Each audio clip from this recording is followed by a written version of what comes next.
G'day gamers, VaderG here, welcome back to the channel. In this video we're going to take a look at Golden Boy Sentry in Squad Battle. We're also going to have a chat about, the patch notes just dropped.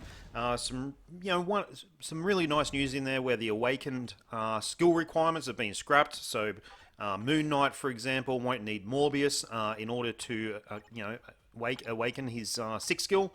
So that is some really nice news there, just showing the Sentry build in the background. And this is the image from the patch notes here. So that is really good news. That's something really positive. This update in general, what do I think about it? I think it's alright. Although there's been a bit of a scuttlebutt about over the last sort of 24, 48 hours that sort of gives us a bit of an idea about potential epic quest costs. And I don't mean the crystal costs. I mean the actual material costs once you do the epic quest. This is all hearsay. This is third or fourth hand information. But if you tally these items up on the screen, you're looking at a shitload of materials required to get Sentry Tier 3 and also to unlock Molecule Man. So that equates to 2,500, if you want to add it up, 2,500 CCF, which is just insane. I know he's native Tier 3, but wow, you look down the bottom there, it says about Groot and White Fox uniforms coming as well. And that's probably, it looks like it could be true. I mean, if we look at these new icons in game, those top three, Sentry, Wolverine, and Groot, they're new icons from, what is it? What's the Future Pass thing that you can buy? Not that I do any of that sort of, well, particularly not the expensive Future Pass. The Groot icon does look really cool. So, you know, those Epic Quest costs could be true, and if that is the case, then you really have to question if Molecule Man there is really worth that much BAM, that much CCF, and that much Essence of Dimension, Tier 3 materials in general, and is it worth 6,600 crystals? Just showing the new requirements for the, what is it, the advanced mission, whatever it's called, the all war mission, just here on screen, just in case anyone's interested. But I guess what I'm saying in regards to the cost of the update, if those material costs are true, then I don't know. I think we've reached a new level of insanity. Like this update is good. This update is good. I don't know if those costs are 100% true in regards to the actual Epic Quest material costs, but and this update is generally way better than the last update. I mean, it couldn't get any freaking worse, right? The last update was an abomination. It was horrible. Probably the worst update ever. Well, not probably. It was the worst update ever. One thing that hasn't happened, as we look at Sentry carving stuff up here on screen, I mean, his skills look beautiful. Absolutely epic. One thing that hasn't happened, there's been no change to the crafting or forging stuff in game. It's all still there, exactly the same as what it was before. There's no mention about it in the patch notes. So I don't know what that is. To me, that's sort of Netmarble giving the players the middle finger, in my opinion. So I don't know. It's a good update. It's way better than the update prior. Sentry is incredible. I believe he will be top tier in multiple modes. I mean, I'm really looking forward to seeing people rank him up through the live server, to be honest, and seeing what they can achieve with him. But if we're looking at an Epic Quest with costs that high, on top of 6,600 crystals for the deluxe mission, I don't know, guys. I don't know. Where do you draw the line in this game? That's kind of what I'm thinking. Molecule Man's a piece of crap. I haven't checked if they've buffed him. He could be really good for his leadership in PvP, but if that's the case, it's only going to be for his leadership. Do you want to spend 6,600 crystals plus all of those materials for some leadership in PvP? I don't know. That's a question I think you guys need to ask yourself.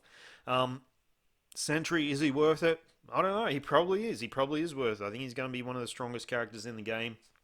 But I don't know, guys. I don't know. I'm kind of happy with the update. That there's nothing else that's blatant gouging of us, but at the same time, the crafting and forging stuff being left as is. These Epic Quest costs, if they're true, leave a little bit of a shitty taste in your mouth as well. I don't know what else to say about that. I'm kind of excited to see Sentry in game, but as usual with Netmarble, there's a but. There's still some underlying factors there which aren't quite right in my opinion. And Molecule Man needs a buff. If anyone from Netmarble is listening to this video, which they probably won't be, then he needs a buff. Anyhow, guys, I'm going to shut up now and let you enjoy the rest of the video. This will be my last pre-build video for V660. I do appreciate the opportunity to be given the chance of being a star creator by Netmarble. I do appreciate that. I do enjoy doing these early access. The only thing that I don't like is I don't have enough time generally to fit the stuff in. I really would have liked to have taken Moonstone for a run in Alliance Battle Extreme. Would have liked to have taken Hawkeye for a run in Alliance Battle Extreme as well.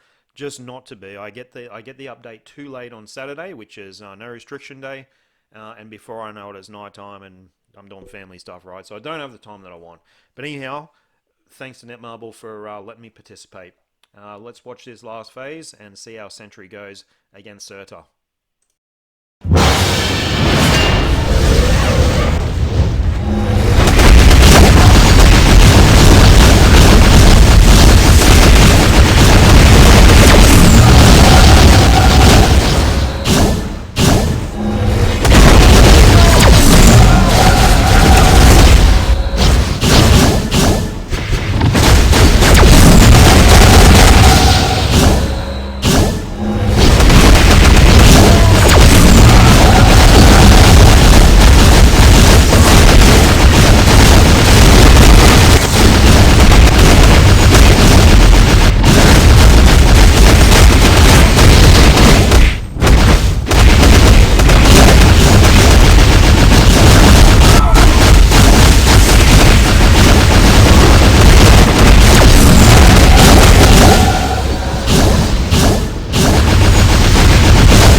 Prefer to not... Okay, this is a good opponent.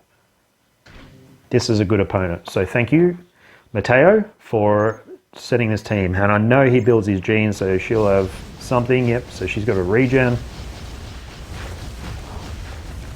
So I'm going to have a little bit of a gene off here for a second. And then I'm going to throw in this guy.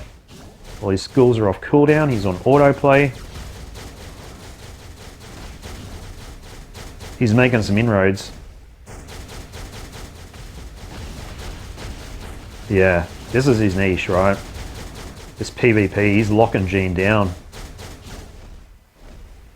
He's really locking her down. I wonder how he goes on her revive. She's usually a bit more deadly on her revive.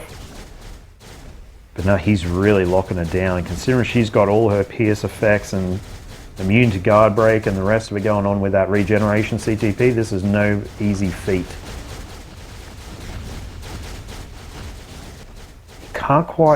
Can't seem to do quite enough damage to actually kill her though. And if she gets her tier 3 away, it's going to be game over for Molecule Man. Don't worry about that. Yeah, it's kind of like an even... He's really taken no damage though, right? He will in a second when she does her tier 3. Unless he interrupts it with his buddy. Oh, there we go. So that, we knew that was coming.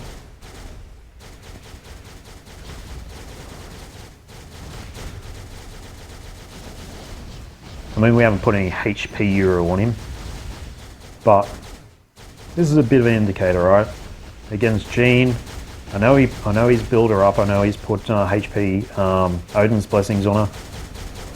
And Molecule Man, even with all the attack stats on the cards, he just can't punch through, eh? He just can't get the job done on autoplay. So let's switch over to manual, see if we can stack some of these skills together, and see if we can actually make a few more inroads into Jean's defense here.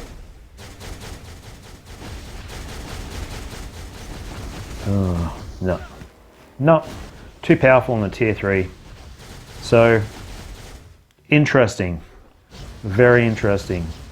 I feel like this is his forte, PvP, but he doesn't have the firepower to take out a Jean, a built-up Jean with a regeneration. He just can't do it. So, yeah, what do you say about that? I don't really know, except what I do know is this match is going to go forever, and I'm not really interested in that. So just going to turn this off now, and guys, let me know what you think. Let me know what you think about Molecule Man. As Jean destroys this other Jean because I haven't switched autoplay back on. Let me know what you think about Molecule Man. I don't know. To me, he seems to have potentially the most pathetic DPS that I've seen in a unit for a hell of a long time in the APK. A hell of a long time. And considering he's a native tier 2, it's a bit of a worry. It's a bit of a worry, and I really think Netmarble need to take a look at him and boost his DPS. They need to do something with him to make him relevant. Because he's not going to have enough DPS to overcome the big hitters in timeline battle, which he'll be pathetic in Alliance Tournament just because he has no damage at all, and he seems to be absolutely useless at PvE stuff as well. I mean, I haven't taken him for a run in Alliance Battle Extreme, but just based off what we've seen, he's going to be shit. Anyhow, guys, let me know what you think in the comments below.